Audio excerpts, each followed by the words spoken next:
Last week we talked about having the key to escape the prison that we find ourselves in, and that key is about forgiveness. But how do you go about that? Because there has to be a process. If I've been angry for a long, long time, just to say, okay, I forgive, doesn't cut it. Because forgiveness is not for the person that you're forgiving, the person who's hurt you. Forgiveness is in order to set you free. You're the prisoner. You're the one who's been in prison. So how do we go about that?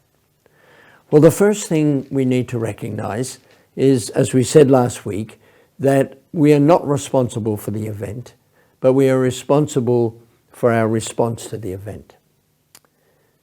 We said that there are many responses that we can make to the event: fear, anger, anxiety, resentment, bitterness. The point is that when we internalize those emotions, when we push them down, when we ignore the fact that they're there or we deny that they're there, what happens is they begin to impact our behaviours. So I begin to react and relate to people out of the pain that I carry. They become triggers. Somebody says a word, or I hear a name, or I see a place, and immediately it plugs into that internalized pain. Or I try and change my life. I try to be a better person, but I keep running up against this like I'm programmed to be irritable, or I'm programmed to be aggressive, or I'm programmed to withdraw. It's important and helpful to identify the damaging behavior that is coming out of the internalized emotion. So if, for instance, I'm withdrawing from significant people in my life, then that is coming out of the internalized emotion of anger and resentment. I can't carry those painful feelings without them impacting my behavior. So identifying that, and then identifying the sorts of behaviors that I am evidencing in my life, and saying, now I am responsible for dealing with these things. I am the only one who can change these things. Now, I happen to believe, as a Christian, that God is able to help us do that. He's able to give us the strength to do that. He's able to give us the insight into what forgiveness really means that will enable us to take responsibility for our own behaviours. Once we begin to do that, we might find it quite powerful. We might find it quite impacting on our lives. For instance, we might look at our children or our spouse or someone that's really close to us and see how deeply we've hurt them by our behaviours, by our attitudes, by the way we've treated them. And we may feel condemned all over again by recognising that. But once we have seen that, then we can begin to repair that damage. I remember talking to a man who was a truck driver, and he was a big, strong, burly, intimidating man.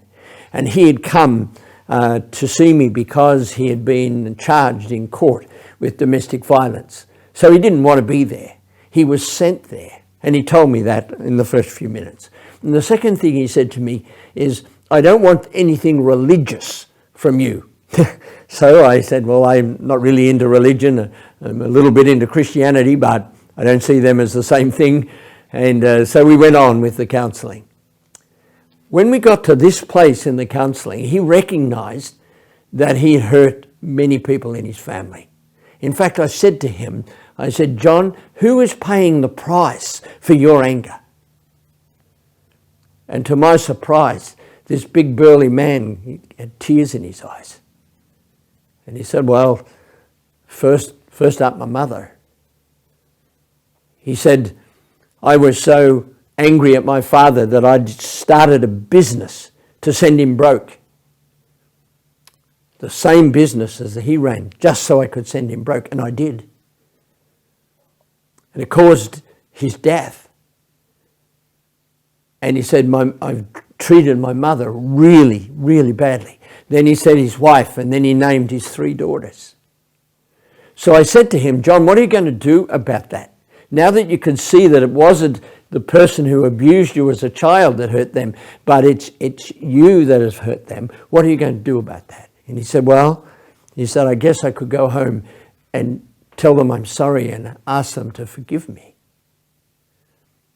So he did go home, and I worried about him a whole week. I thought, boy, if they tell him to go jump in the lake, he'll probably drive his truck over Westgate Bridge. But he turned up the next week, and I said to him, John, how did you go? He said, well, I did apologize to the people I've hurt. And he said 4 of them said, of course we forgive you. We love you. We forgive you. And I said, what about the 5th one? He said, well, she said, Dad, I'm going to need a little bit more time.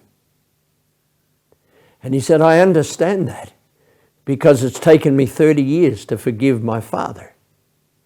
And I said, what are you talking about? You're here because you haven't forgiven your father. He said, well, that was last week.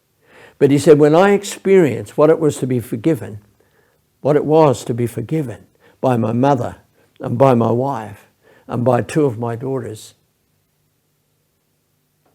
I was able to understand the power of forgiveness. And he said, Graham, I think I might have forgiven my dad. So while it seems like a hard thing to take responsibility for others that you've hurt, it's a very important step in the process of forgiveness.